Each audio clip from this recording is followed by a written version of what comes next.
Guys, nandito tayo sa Monquiara, Solaris. Ito yung mga views dito, guys. Ayan yung mga building na malalaki, guys. Ang kulay na puti. Ayan, oh. Magandang view dito, guys.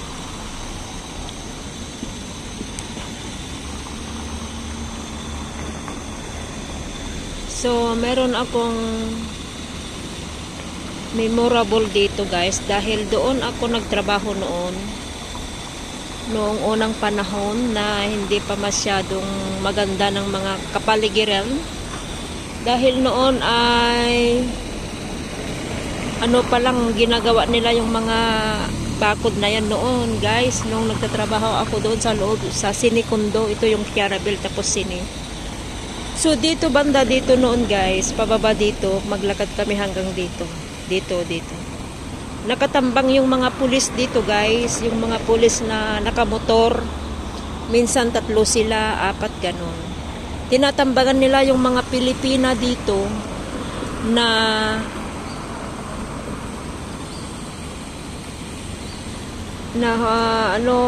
yung pirahan ba, yung may passport ka o wala, ganon. So, mostly, madami kasi Pilipina dyan na nagpa-part-time, STE, nagtatrabaho. So, nandito, guys, yung ano, ay, nahulog pala itong kahoy. So, ang Solaris na ito, wala pa, ito ay bagong ano lang, oh, ginagawa nila. So, doon sa loob, ako nagwo-work noon. Ang amo ko noon ay, from another country, oh. So dito kami. So ang pulis ay nakatambang sila dito. Minsan 3 sila, 4 sila. So huhuliin ka dito at tatanungin passport, ganon sila. So yung mga ibang Pilipina, guys, ay wala namang hawak. Wala namang mga passport, mga working permit. So dito sila nahuhuli. Uhuliin lang na pipirahan, hindi naman nila ikukulong kundi pipirahan lang. So minsan ang mga Pilipina ay talagang walang pera kasi part-time lang nga sila. Minsan nga dito ako nahuli, eh. Binagansya nila ako dito sa part na yan.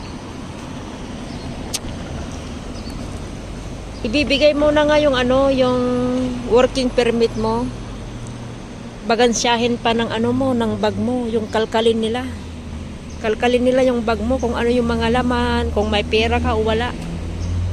Kaya minsan, guys, yung kung may pera ako noon, ay linalagay ko doon sa dito sa baywang ko. Alangan naman nahuhubaran nila ako, hindi iso nga numaminsan dagiti pulis kakapsat kikwa naabuso dati pulis ti Malaysia idingim kadagito yun, guys. Wala na kaming nakikitang mga pulis dito na may motor, naglalakad, ganun, wala na, guys, kasi gumanda na itong Monquiara, eh.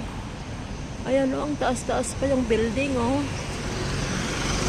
Pero sa loob dyan ay meron yung mga condominium, yung mga flats. So, ito, wala pa ito noon.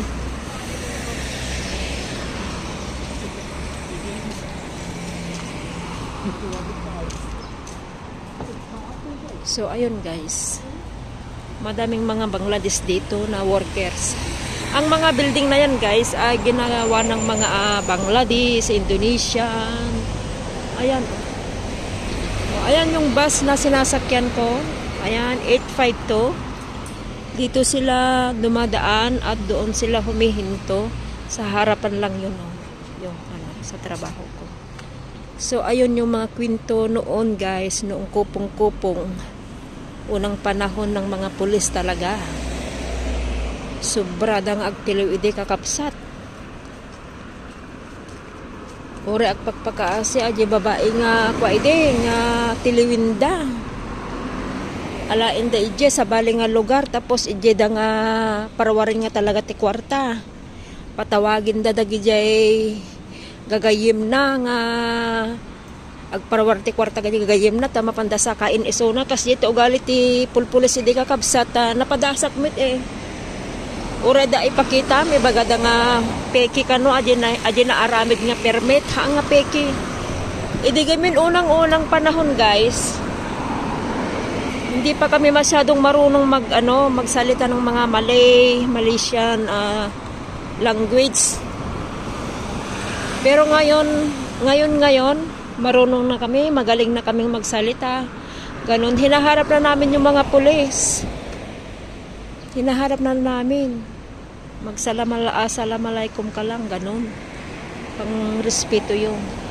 So, ganon ang mga pulis noon, guys. Yun ang mga kwento noon ay ganon. At saka magna kami dyan, bumaba kami dyan, idi ununa na guys. Pero tatan akikwa, awan makita mga pulisin, awan makita mga pulis nga nakamotor ituyin, idi nagadado. Magna ka lang dita, sarsaron windakan. Aji talaga nga kalkalin databag mo nga alaan da kati kwarta, o rewe, kwarta mga imbes lang pamasahe mo. Alain da pa, kunwari itugot na ka immigration kas jay. Aging gana makita dadagi jay cellphone mo nga ado ti gagayim mo, tawagam ni kasto ito may mangipan ti kwarta tapno hangka nga maibalot kung kunada idi. Kas jay ti kwento iti pulis dito kakabsat. Pero now wala na kaming nakikita. Tignan ninyo, malinis na itong mga daan. Hindi tulad noon na maraming patrolya, mga patrol ng mga pulis na dumadaan dito sa mga palipaligid kasi alam nila yung mga ibang workers ay doon sila naglalakad. Sa paligid na yon naglalakad kami doon. So ngayon, wala na. Marunong na ng mga Pilipino ngayon, beside lang yung malaksid lang dagiti bago pay laing ay kajak lang amono handa mo tagsarita. Jak lang ang makakaps. So, ayun guys. So, data iti kwento iti Malaysian people here.